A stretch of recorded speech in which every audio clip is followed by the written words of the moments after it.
So, my friend, I want to ask you, have you been listening to some of my podcasts for a while and identified for yourself all the areas that you feel your business could be better in? Maybe you just are so busy you haven't yet mastered the working as much as you like bit. Or maybe you're just not bringing in the money, like you're struggling with the income, or it's just not enough. Well, it's time for us to have a conversation. In the show notes, there is a link to my evolution call. If you're a dance boss and you are ready to take action, let's have a chat and let's see where I can take you.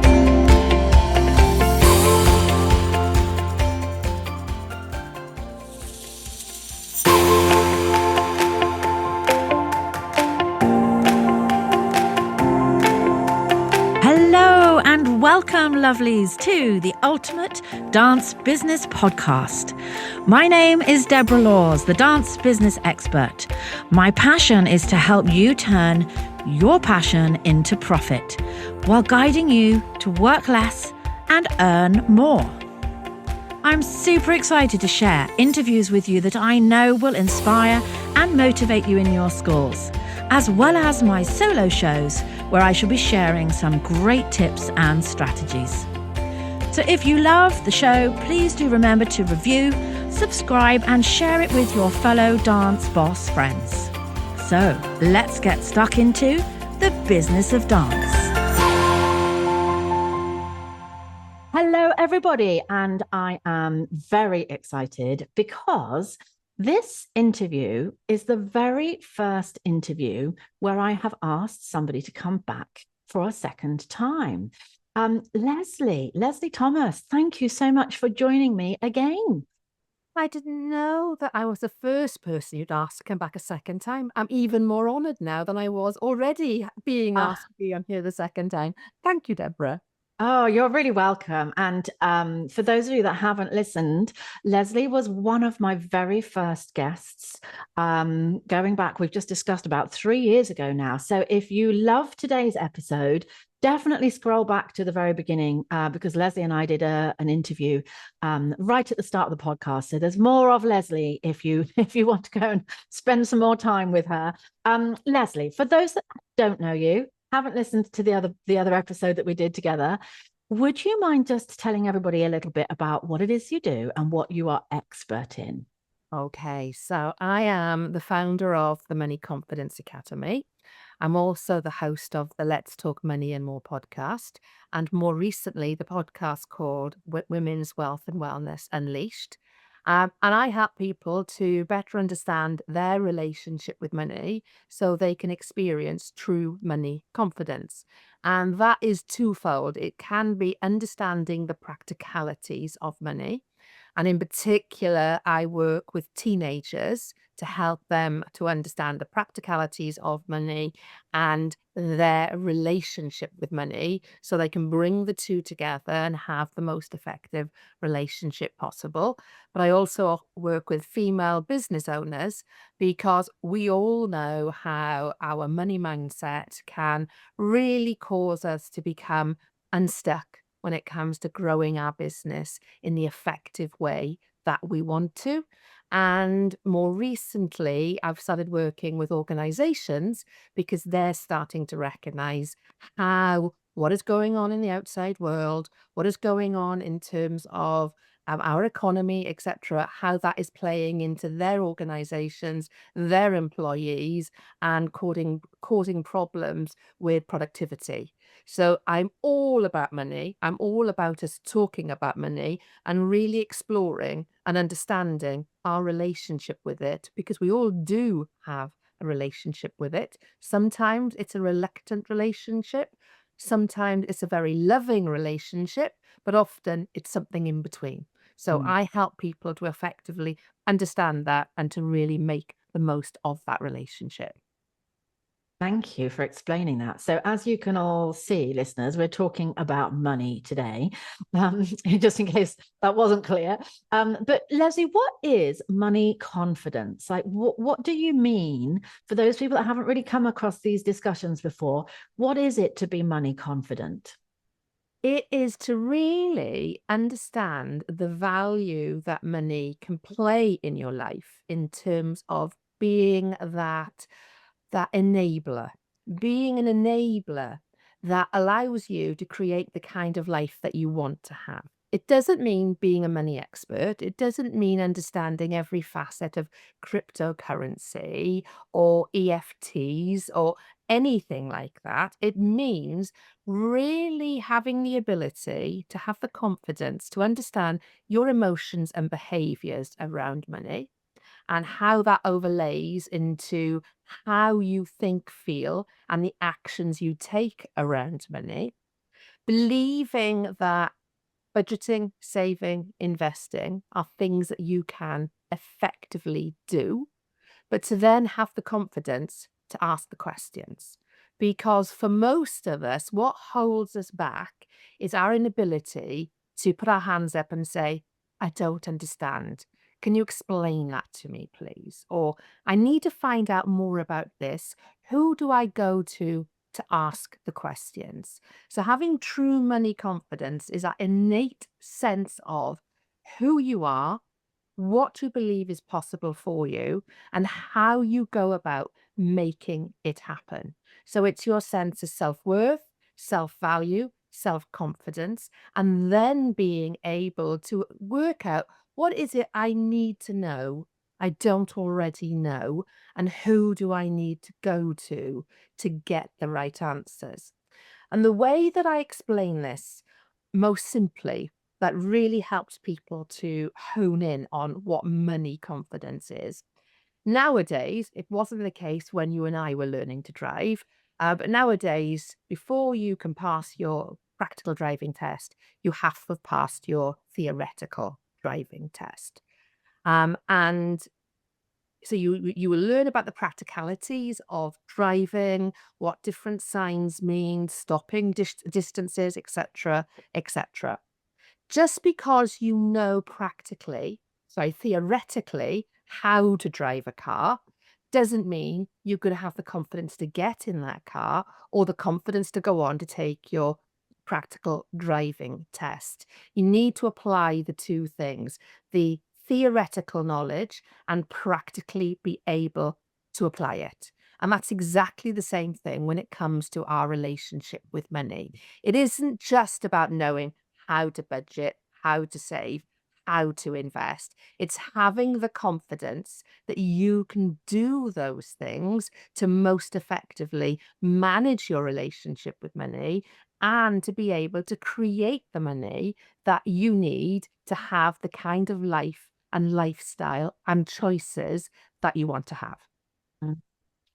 So I'm hearing the way that you're talking about money here is very much around, your knowledge, knowing, understanding, having the resources and the help that you need, how to deal with and look after your money, and then confidently being able to go forwards with those strategies.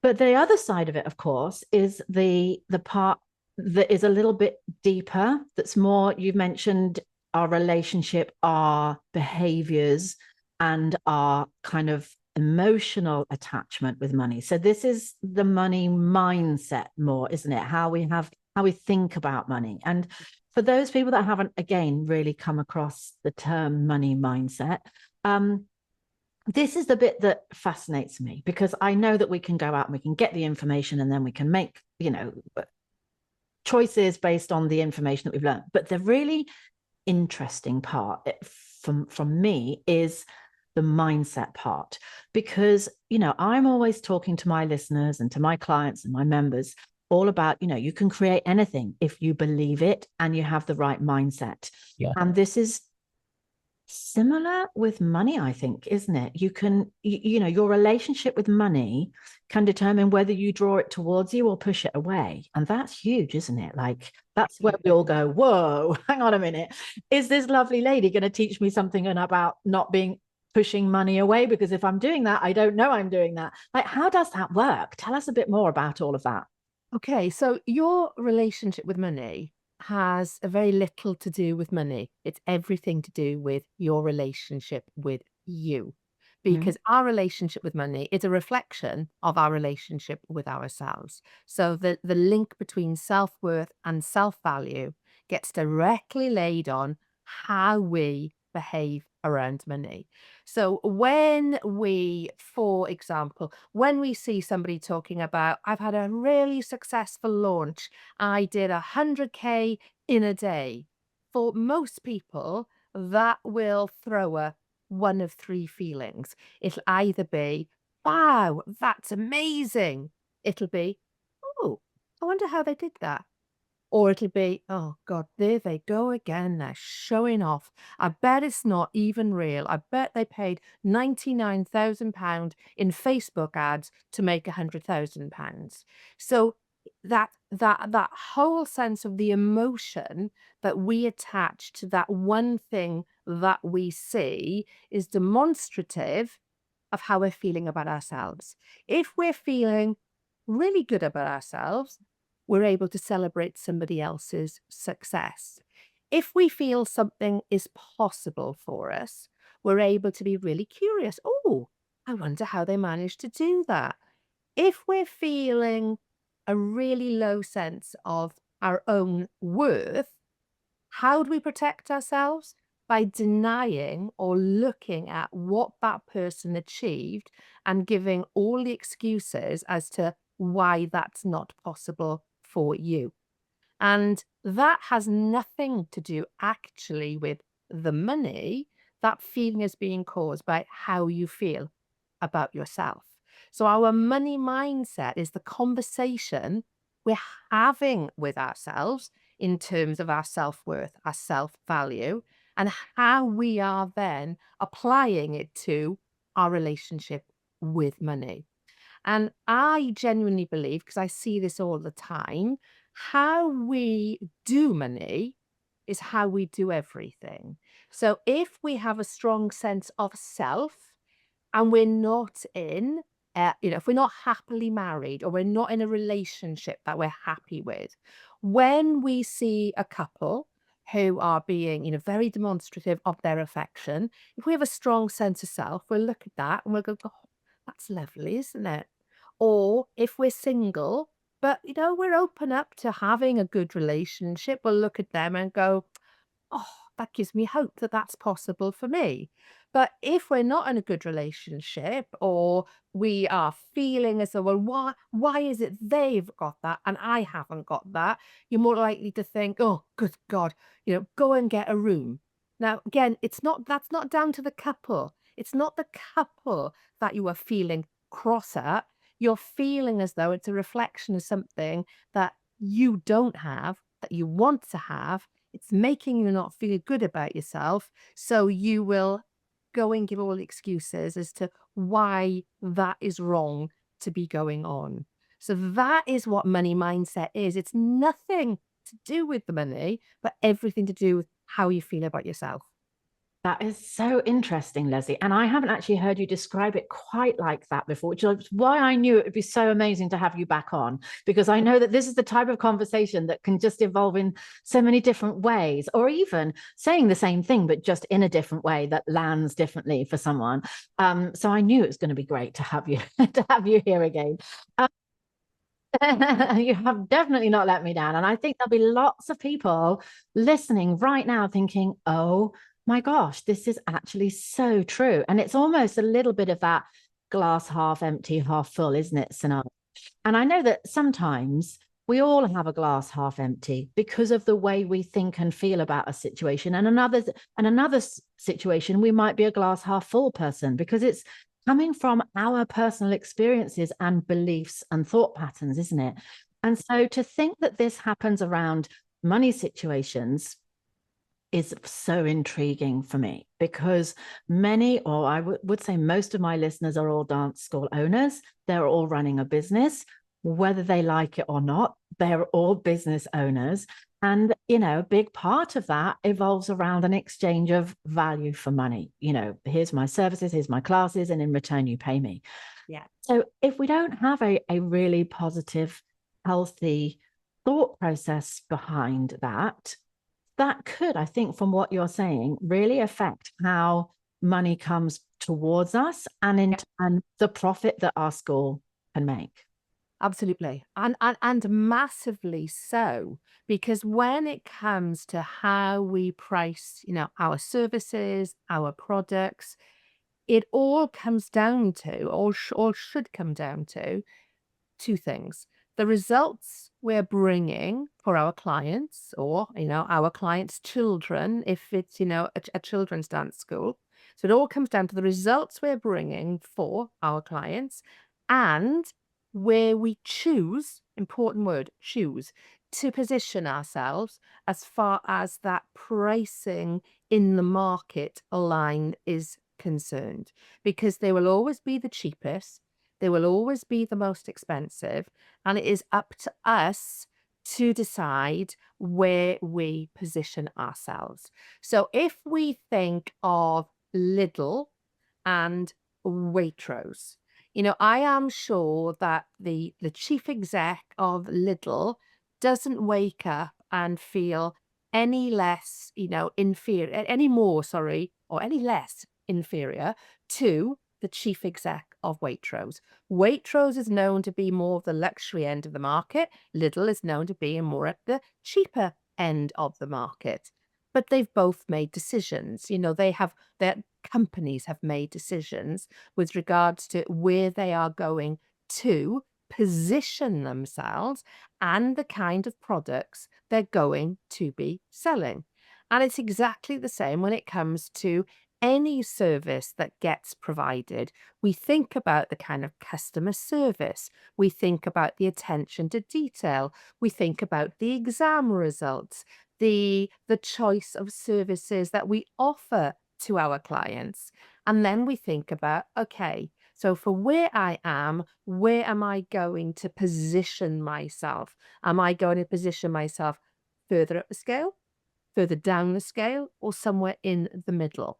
When you can have those kinds of rational conversations with yourself, then you are going to be braver with regards to where you place yourself. But what very often happens, particularly in the early days of running your business, when you haven't got that sense of real confidence about what you're offering, how you're offering, what the results are going to be, etc., then we tend to make a scramble, a race to the bottom of saying, I have to be the cheapest. Because by being the cheapest, I'm going to have the widest part of the pyramid being attracted to wanting to work with me. When we forget that very often, when it comes to us making decisions about where to place our own money when we're buying things, we tend to look at a range of prices and then make a decision on the quality we want to invest in. The feedback that particular organization has had on Google, whatever it might be.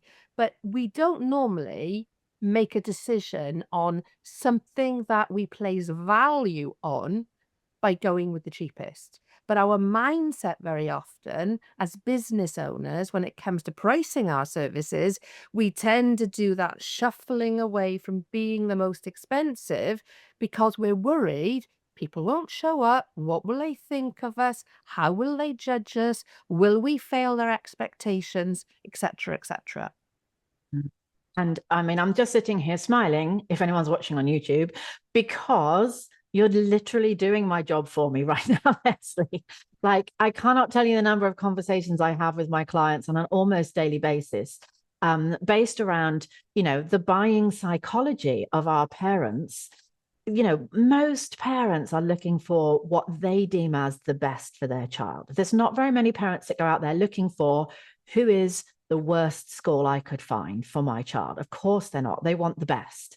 And there is this mindset that if we want the best, we have to pay the most. What is it that we're always saying? You pay for what you get. Yeah. So there is already a built-in mindset, probably like a community, global, cultural mindset of, if you want quality, if you want good, if you want great service, if you want highly trained teachers, maybe parents are thinking they're qualified, if they have all their DBS, and say, if I want all of that for my child, I'm going to have to pay the most, because that's how we think in society. Absolutely. Just like you said, you use Lidl and Waitrose. I often use Primani and Harvey Nicks, and, most parents would love the Harvey Nicks experience for their child. And so actually, when we price ourselves, as you've just said, to be the lowest, what you're actually saying is we're probably therefore the worst. Yeah, absolutely. That is not what we think as dance bosses at all. And I spoke with a really good school the other day. This was a school that was really well established. They'd been going about 30 years, they had a great reputation, great number of kids. The principal was a really high level principal. I think she was an examiner for one of the dance examination boards. And we came on and I had a brief chat. And one of the first things she said was, and we always work really hard to be the cheapest in our area so that kids come to us. And I was just, I kind of just, because I just didn't have time. It wasn't a coaching call. I didn't have time to explain that's not how it works. What you're actually doing is putting the opposite message out there to parents with that. Because people's mindsets don't think that. They don't think they're going to get the best if they pay the cheapest or the least. I agree. And I do think it makes you question, possibly unfairly. And I can give you a really good live example of that. We live in a thatched house and we have to have our house rethatched this year. And thatchers are always in short supply. So you have to start the process a good couple of years, beforehand. So we started the process a couple of years ago. And we had a variety of quotes for the rethatch. And one of them came in, a good 10,000, £15,000 cheaper than the most expensive. And we discounted that one, rightly or wrongly. We discounted it straight away because we felt there was a desperation for the service, essentially. And we did not want to be having to, that thatch is going to be on there for a long period of time. We want it to be on there for a long period of time. And so our instant decision was the cheapest, we're not going to go with you, because we do make a decision on value versus how much something is going to cost. So I agree with you. That school is probably doing itself a disservice because people will be making that decision, by the sounds of it, wrongly, but it's just how the buyer psychology absolutely works. Yeah, it is entirely. And, the way that it works generally is people are going to think, okay, so if they're the cheapest, then they're probably not qualified. They probably haven't got a very strong background in dance. Maybe they haven't been going very long. Maybe the classes that they run are just some more fun, classes.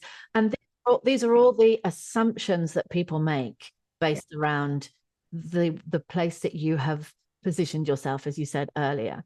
So it could really be impacting your business, those that are listening, if we haven't got our prices right. I always say to people, if you know you are a 5-star school and you honestly, genuinely feel that in your heart, that you are the best in the area, then always try to position yourself slightly higher than everybody else, because then that puts you in there as, we're a little bit more expensive than most people, but we're the best. And that's how the parents are probably going to be looking and viewing it. Now, this is interesting for my listeners because they ultimately, and many of them, have a little bit of a battle going on internally between passion versus profit, because majority are teaching children with quite a few adult classes as well. And we have this nurturing, wanting to mentor, wanting to do something beautiful for all our little humans. And that kind of feels out of alignment with, and I'm going to earn loads of money.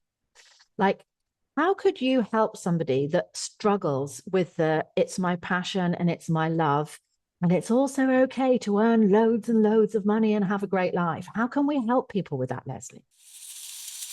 So I thought I would just share with you guys today the planners that I have produced for dance school owners, because these are flying out of Amazon like hotcakes. And if you don't have yours yet, then all you have to do is pop to Amazon and type into the search Deborah Laws, and all 3 books will come up. So the Ultimate Dance Business Planner I designed for you so that you had a little bit of a Deborah on your desktop. The planners are full of business training, tips, motivational quotes, things to do at the start of the month, things to do at the end of the month, ways in which you can plan out your marketing and your retention, and they are selling all over the world. So go to Amazon, grab your #1 best-selling Ultimate Dance Business Planner and enjoy mapping out the growth for your studio. Absolutely. Well, there are lots of people who have a talent, who help other people, who create fantastic results for their clients, but for themselves as well. And when you have a vocation, I do understand having a vocation can sometimes feel out of kilter with wanting to make good money.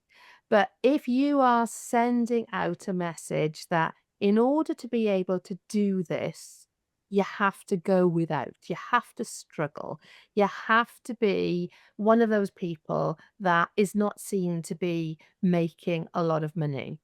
First of all, ask yourself, why do you feel that way? What is it about your own values that doesn't value what you are doing, the joy you're bringing to that child, the confidence that they're growing from being children into adults, the feeling that you are giving parents knowing they're giving their children the best start they possibly can in terms of developing a talent, being able to take that self-confidence and utilize it in other parts of their life as well. Because when you have confidence, it isn't just, in one area, it does spill over into all aspects of your life. And when you think of dance essentially is viewed in the same way as a sport because it keeps you fit, it allows you to develop certain skill sets, etc., etc. And you think of sports and you think of the amount of money that many, many sports people and sports management and sports agents, etc., etc., are earning. And if you look at the likes of Pineapple Studios that I think I mentioned on on the first podcast, the lady that set up the Pineapple Dance Studio is significantly wealthy, on the back of everything that she created, the results that she helped her clients to experience. Why is she and they any more worthy than you to create that sense of financial security? And the more financial security we create for ourselves, the more we can continue to do what we love for others. And we're instilling in the people that we are working with, the children, the parents, that actually this can be a really satisfying, life sustaining, life growing activity that is about something that not only generates, great results for the individual, but the rewards for the person that has taken on that particular business. Because growing a business is not easy. There are highs and lows throughout that cycle of running that business. But if you go into business with a mentality of lack, essentially, that says, I am only allowed to earn this amount of money. Well, who told you you were only allowed to earn that amount of money? Nobody has told you, you have taken that on as your belief. It's my belief that I'm only able to just about hold it together, just about make this work, rather than having a mentality that says, I am here to show people what is possible. What is possible when you match passion with real vision and you align the two things. Because the most generous people in this world are the people that have financial security. Because the more money, and this is one of my mantras, by the way, the more money you earn, the more people you can serve. The more people you serve, the more money you earn. And the more that we can collectively adopt that attitude, the ripple effect into our community and into our wider economy takes us further away from the belief that it's possible for them, it's not possible for me. It's only not possible for you if you believe it's not possible for you. And that little girl or boy that comes into your studio who decides they want to be the next Darcy Bustle, first name came into my head of a dancer, would you ever say to them, not possible for you because you're not so and so tall, you haven't got this type of frame? No, you nurture them to believe they can be whoever they want to be. Don't do it for others if you're not doing it for yourself. That's good. That is really good. And I know there's some people kind of going, oh, it's Lesley talking about me right now. And of course, there are people that, that I also coach that have very strong money mindsets, money belief, money confidence. And they are generally the ones that are doing a little bit better. There really is a direct link here. And so when I first start coaching somebody, when I first start working with someone, we talk a little bit about money on our very first call before anyone even signs up. I talk about, right, how do you pay yourself? Are you paying yourself? What does this look like currently for you? And it is so interesting. It teaches me a lot in those first few minutes with someone, because we'll look at their score. I have this lovely little exercise I do called a success plan, and it kind of enables us to analyze all areas of their business. And then we start to talk about the money. And then I explain to them where we could get their score if we improved certain areas. And potentially this is where, I feel we could be earning you the money that you deserve. In the next 12 months, this is where we could get you. And I see some people that get really excited and they're like, Deborah, where can you sign me up? I know I can do it. I know I can reach that. I just need a little bit of help. And then there are some people that literally I see the door close, the eyes go, the light bulb goes out, and they just give me this smile as if to say, what are you talking about? Like, that's ridiculous. There's no way I could ever do that, let alone in 12 months. And I can see the whole belief system has shut down.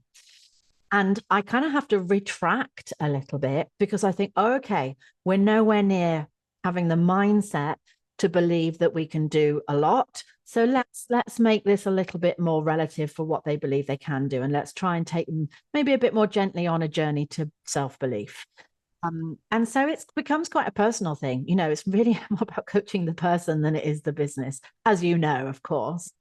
But Lesley, I know because we've had these conversations, but for those people that haven't had these conversations, where does this all start? Where does it come from? This feeling of, money is never easy for me. I couldn't charge enough. I wouldn't, like this feeling of, which I really understand now after today, the connection between our own self-belief and lack of worth to money. But where does that all originate from? Why do some people believe they can have money and other people don't?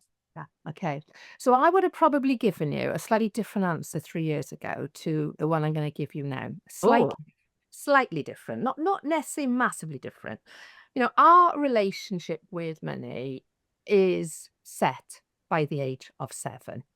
And the usual answer is it comes as a result of, our parents, our main caregivers' relationship with money. Because of course, at age 7, we haven't really done very much with money. We had a bit of pocket money, money for our birthdays, Christmas, etc. But we haven't really had much interaction with it. So it's much more down to what we have picked up from our parents' conversations, how we see our parents behaving around money. And, a phrase that I conjured up, a few years ago were, as parents, we are the authors of our children's money story. And that is still very, very true and very, very relevant. However, there is an additional dimension to this. Because what people will very often say is, well, okay, I understand that, but how come my eldest son and my youngest son have a completely different relationship with money, and yet they were brought up exactly the same? In that one child, really, really loves to save and budgets, whereas the other child just spends money as soon as they get it. A little bit like, well, every in my family's got blue eyes, but this particular child has got brown eyes. Actually, that is a throwback DNA to a different point in your family tree, something called epigenetics. And I've only been introduced to epigenetics over the last 12 months or so. And it's where pieces of our DNA are passed down through previous generations.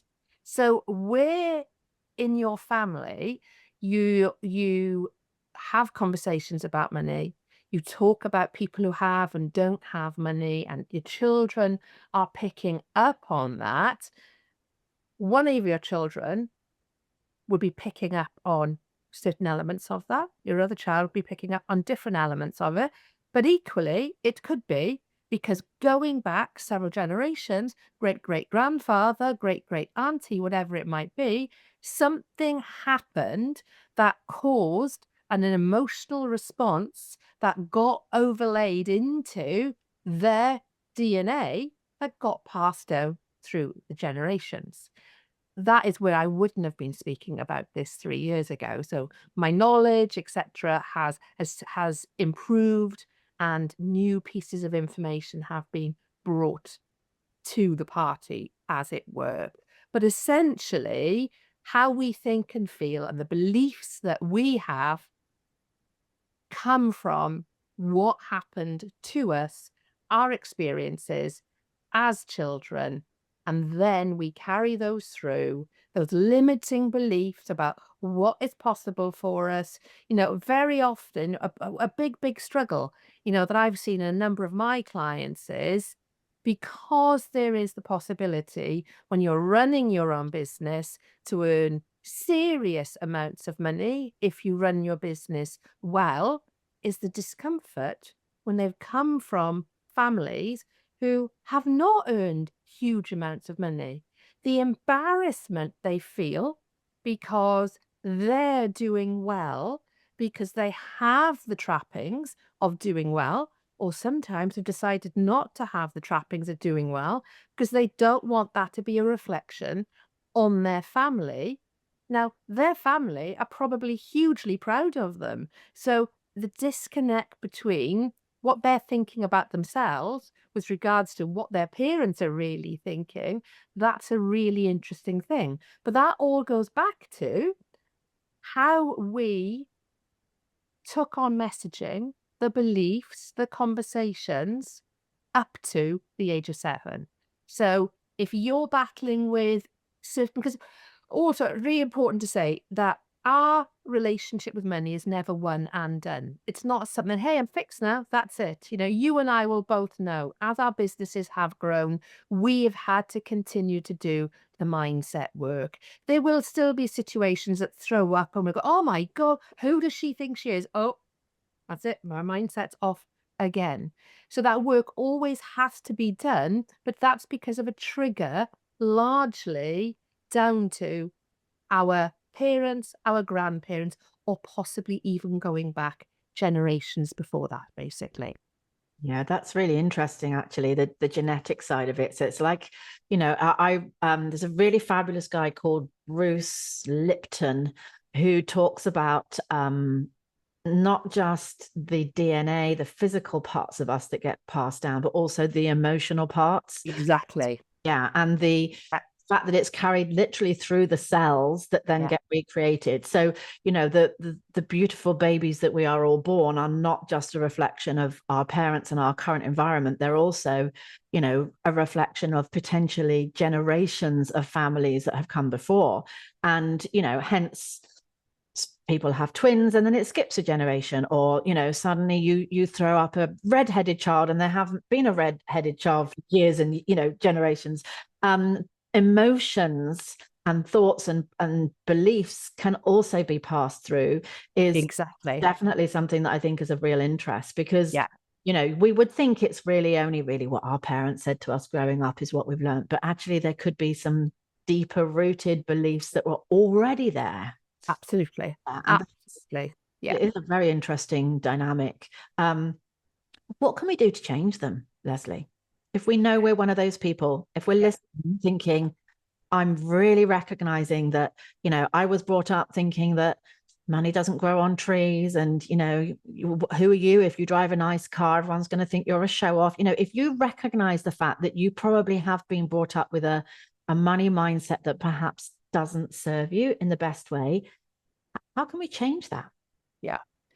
Awareness. So you said, how can we recognize? Well, recognizing is creating awareness, and it is creating the awareness of what is not serving us and what is serving us.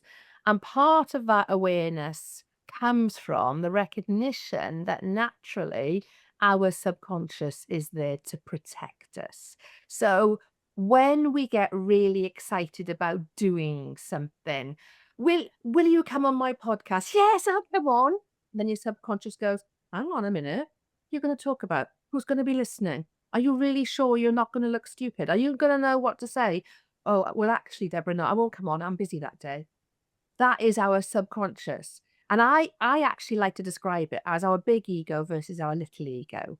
Our big ego is that part of us that is really ambitious for us, that gets really, really excited about all these possibilities, about getting visible, about getting onto stages, about getting onto podcasts, about putting up our prices, about running our own events, about having retreats. And then our little ego is that voice that says to us, who do you think you are? That's not for you. You're going to look silly. Who's going to come to your events? Who's going to want to spend that kind of money with you? Oh my good God, who do you think you are? That little ego is your subconscious basically saying to you, you don't want to do it. Stay doing what you're doing because you know it's safe. You know you'll be okay. You know no one's going to talk about you. But once you've created that sense of awareness that your thoughts, what you think you become, and your thoughts are not serving you, then you're actually putting yourself in a position to say, hang on a minute, I know what's going on here. Now, a lot of people will say, well, I don't really have those kinds of conversations with myself. I'm not really aware I have that many negative conversations. Well, I will bet you that you have far more than you think you do. And one way to challenge that very, very simple exercise is to carry a notebook and pen around with you for 24 hours. The minute a negative thought comes into your head, don't write that negative thought down. Write that negative thought down in the affirmative. So make it a positive. I can't possibly go on that podcast. I can go on that podcast. I can't put my prices up. I can put my prices up. And you'll start to really see, first of all, how often you have a negative conversation with yourself. But what you're doing is creating positive affirmations that are personalized and specific to you. Because whilst I love positive affirmations, they only work if they feel truly aligned with you. So I'm a millionaire, I'm a millionaire, I'm a millionaire, I'm a millionaire. If you then go and look at your bank account and you're in your overdraft, your subconscious goes, hang on, you keep saying you're a millionaire. You're clearly not a millionaire. You're clearly misleading yourself. So that kind of affirmation is not valuable. But by creating awareness and positive affirmations, you are creating a language for yourself where your subconscious starts saying, hang on, something's going on here. I can see you're trying to change how you're thinking and feeling about yourself. Okay, I can recognize I can play my part in this. The next thing to do then is to create the evidence that change is possible for you, or that change has already happened because you've created a certain amount of success. So that might be looking back over at client testimonials, it might be looking at social proof. It might be looking at how well you're doing as far as your social media posts are concerned, or equally, how you're not posting enough on social media. And therefore, of course, you're not going to be getting the client engagement that you want, etc., because you're not visible enough. And once you get that next set of awareness that says, well, I want to be able to do this, but I'm doing this at the moment. Well, no wonder it's not working for me. So, what I need to do instead is be more visible in my business. And then that will throw up again your subconscious go, what do you mean be more visible? You know you look rubbish on camera. You know you don't know what you're talking about. The first time you do anything new gets really uncomfortable. The only time you're going to get more comfortable is by doing more of it. So create the evidence that actually you can do the things that you initially pulled back from, but you know you need to do. And what would really motivate you to do that? Well, understand who are the people in your world that are doing the kinds of things, having the achievements that you want to have, and understand how they are doing it.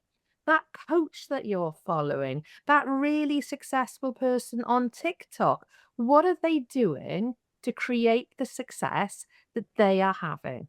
And then it gives you a choice. You can either carry on in your same mindset, not doing the things you know you should be doing, or you can challenge yourself and say, actually, I've had enough now.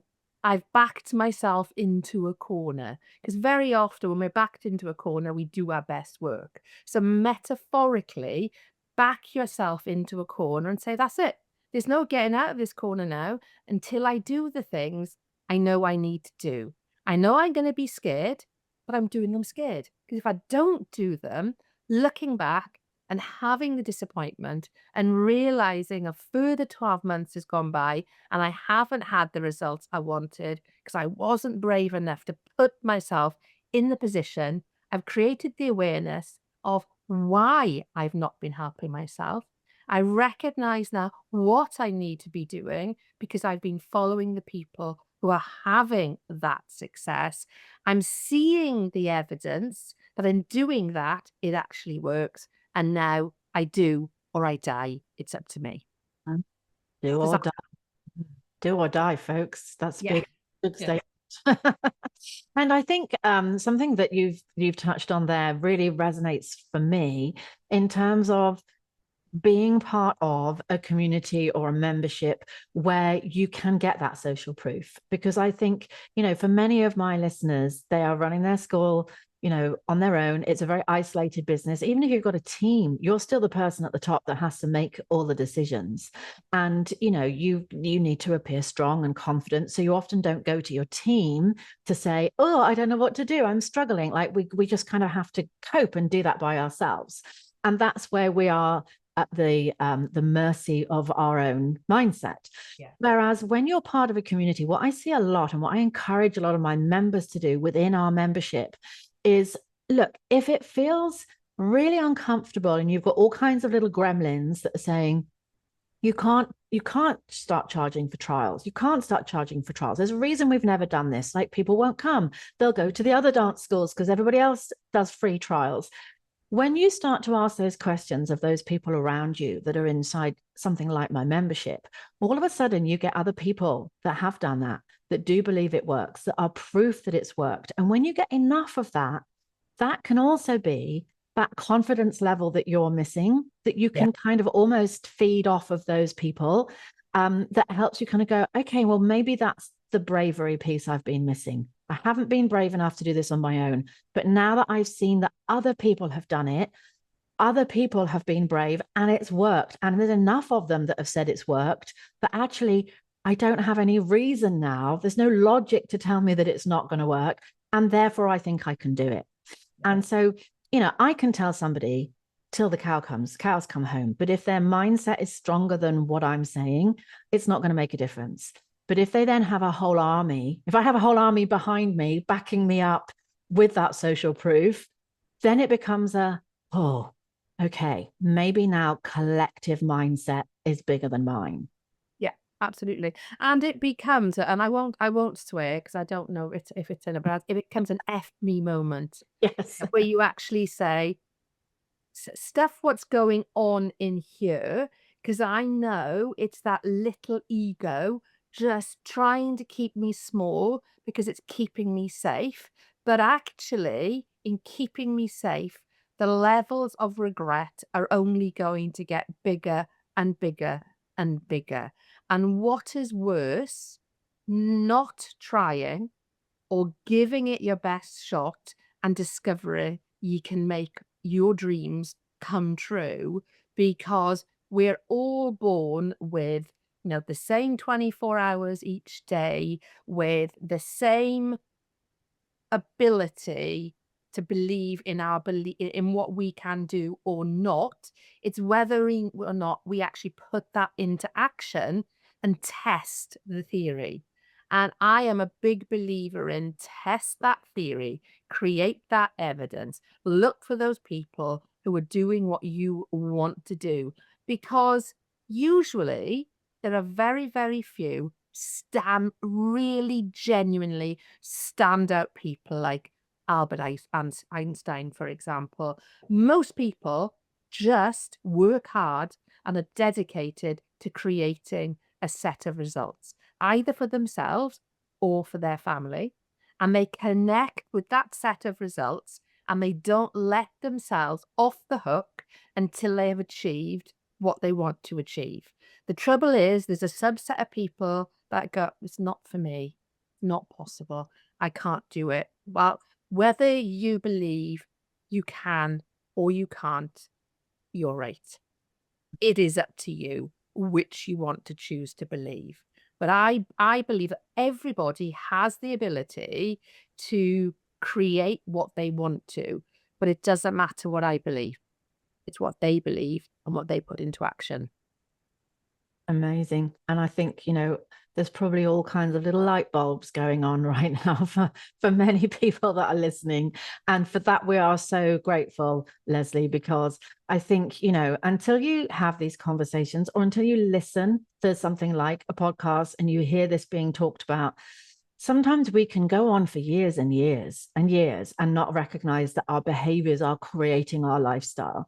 And so I really hope genuinely that even if one person has listened today and recognized that maybe it's time to start reevaluating how I believe things are in my world that I've created, I think, that for me is a massive win. And the awareness piece to start with, maybe today has been that awareness piece for some people. And, maybe the next step is putting yourself into that position, into the room, into the Zoom room, into the physical room, whatever it looks like, where you can surround yourself with people that maybe have that piece of belief that you might be missing to help you to grow yours. It's just, I hope has been really helpful for those people that have listened. And as always, it's been utterly amazing. We could go on for hours. And, please go and find Lesley, if you've really enjoyed this and it's really sparked an interest in you in terms of your personal development, particularly around money. Lesley, remind us of your podcast where people can find you. Yep. Let's Talk Money and More. Fabulous. Go find Let's Talk Money and More. And anything else that you would like to point people towards, Lesley, where they can find you? How do we find you on social media? Okay, so I am on Facebook. I'm on LinkedIn under Lesley Thomas. I am on Instagram, but Instagram doesn't seem to like me. It doesn't really send me out anywhere. my website is themoneyconfidenceacademy.com, and I will give you, Deborah, a link to my money mindset playbook, because that might be interesting for people. It's a free workbook, basically, so that might be interesting for them to work through. So I'll send you the link to that, so you can put that into the show notes as well. Amazing. Thank you so much. And from all of us, thank you for sharing all of your expertise with us today. Thank you. So I wanted to tell you that this episode is kindly sponsored by Sally at Dance Studio Marketing, who is your go-to solution for growing your dance school through the power of social media. So if you're feeling overwhelmed at trying to attract new students, at Dance Studio Marketing, Sally helps dance studio owners just like you to leverage the power of social media and paid ads to bring in a steady stream of students, which of course helps you to achieve more balance in your life. So if you're ready to grow with less stress, visit sallyprendergast.com, or you can connect with Sally at Dance Studio Marketing on your favorite social media platform today. My clients are getting fabulous results using Sally. So let's get those ads going and let's get your school growing.